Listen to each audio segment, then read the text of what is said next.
नमस्कार विद्यार्थियों। MA इतिहास के प्रथम प्रश्न पत्र में मैं डॉक्टर शिल्पा मेहता आज आपके साथ राजस्थान मुगल संबंध के ही एक और अलग जो उसका पार्ट है उसके बारे में हम चर्चा करेंगे, जिसमें हम मेवाड़ के बारे में देखेंगे कि मेवाड़ और मुगलों के संबंध कैसे थे।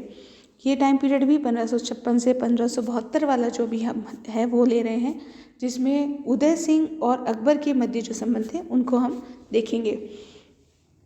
राणा सांगा की मृत्यु के बाद मेवाड़ में गृह युद्ध का वातावरण था।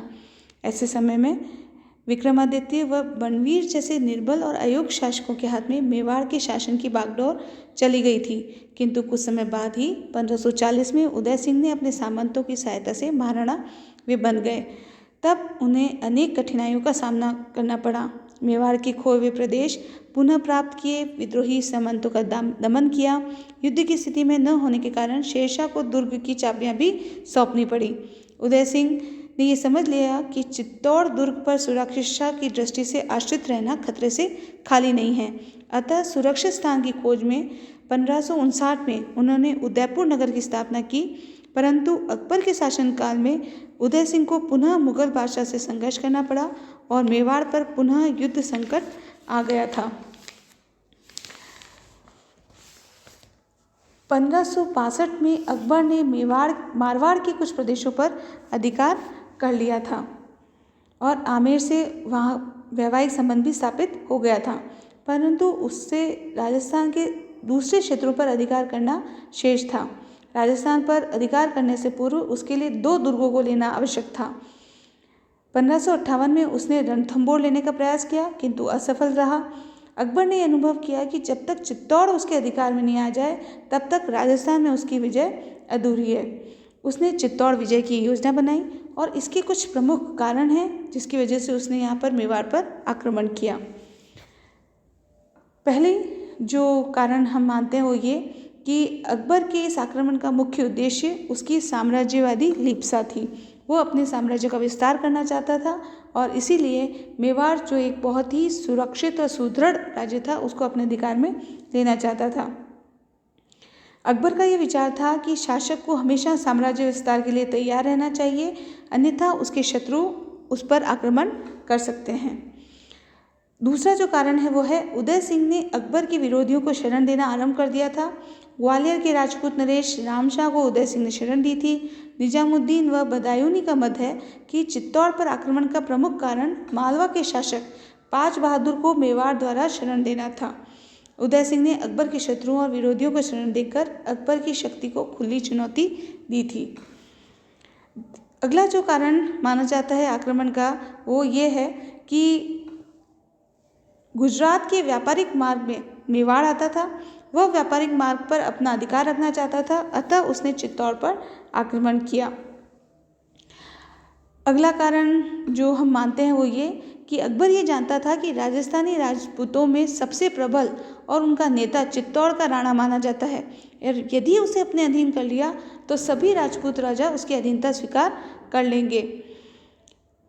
डॉक्टर GN शर्मा का मत है कि दोनों राजघरानों में वंशानुगत प्रतिस्पर्धा थी, जो कि बाबर के भारत आगमन के समय से बराबर चली आ रही थी। आपको विदित होगा कि महाराणा सांगा और बाबर के मध्य खानवा का युद्ध हुआ था।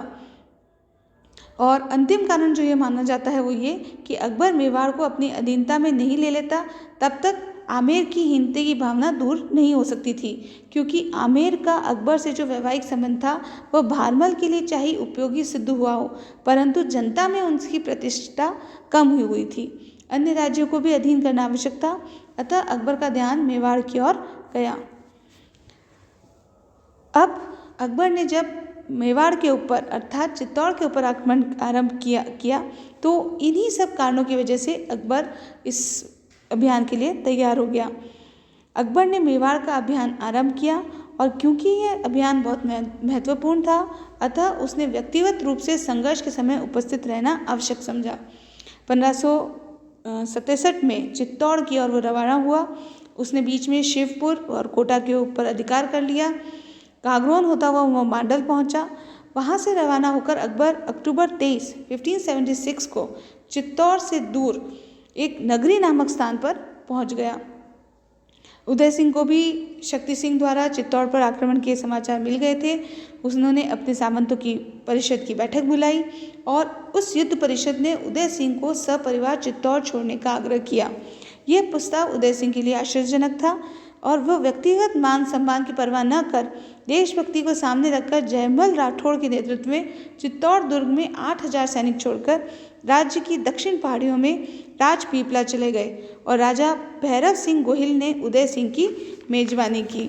ये इसलिए भी किया गया था क्योंकि युद्ध परिषद का ये कहना था कि अगर राणा जिंदा रहेंगे तो वो उदयपुर में रहकर वापस अपनी शक्ति संचय कर सकते हैं और अकबर से आक्रमण का वापस बदला ले सकते हैं। अकबर ने अक्टूबर 23, 1567 में मांडलगढ़ होते हुए चित्तौड़ का घेरा डाल दिया। अकबर ने अपने तोपखाने को विधिवत जमाकर अच्छी तैयारी के साथ युद्ध की शुरुआत की और दुर्ग पर गोले बरसाए। 3 महीने तक घेरा रहने पर भी उसे कोई सफलता नहीं मिली। जयमल और फत्ता के नेतृत्व में 8,000 सैनिक अकबर की विशाल सेना का सफलतापूर्वक सामना करते रहे और मुगल सैनिकों को दूर ही रखने का प्रयास कर रहे थे।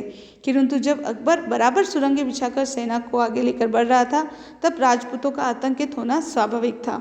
अतः राजपूतों ने संधि वार्ता भी प्रारंभ की, किंतु अकबर द्वारा महाराणा के व्यक्तिगत रूप से उपस्थित होने पर जोर देने के कारण यह वार्ता सफल नहीं हुई।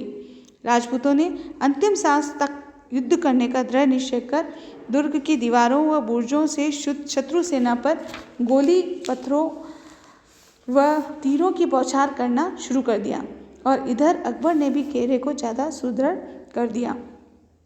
एक बहुत ही भीषण युद्ध के बाद चित्तौड़ दुर्ग पर अकबर का अधिकार हो गया और इस युद्ध में 8 सहस्त्र राजपूत योद्धा काम आए। अकबर ने चित्तौड़ पर भले ही अधिकार कर लिया हो, लेकिन वह इससे संतुष्ट नहीं था क्योंकि मेवाड़ का महाराणा उदय सिंह उसके सामने नतमस्तक नहीं हुआ था और न ही वो उसको बंदी बना पाए थे। अकबर का चित्तौड़ पर भले ही अधिकार हो गया हो, किंतु उन्होंने मेवाड़ के आंतरिक भाग को जीतने की ओर कोई ध्यान नहीं दिया। अब उनका ध्यान रणथंभौर की तरफ ज़्यादा था। इस प्रकार हम ये कह सकते हैं कि ये जो युद्ध था जिसमें चित्तौड़ के ऊपर अकबर द्वारा आक्रमण किया गया, उसने चित्तौड़ के ऊपर विजय तो प्राप्त कर ली, लेकिन वह खुद आंतरिक रूप से इसके लिए तैयार नहीं हुआ कि वो आगे जाकर मेवाड़ के आंतरिक भाग को जीत सके और ना ही वो इससे संतुष्ट भी हो पाया।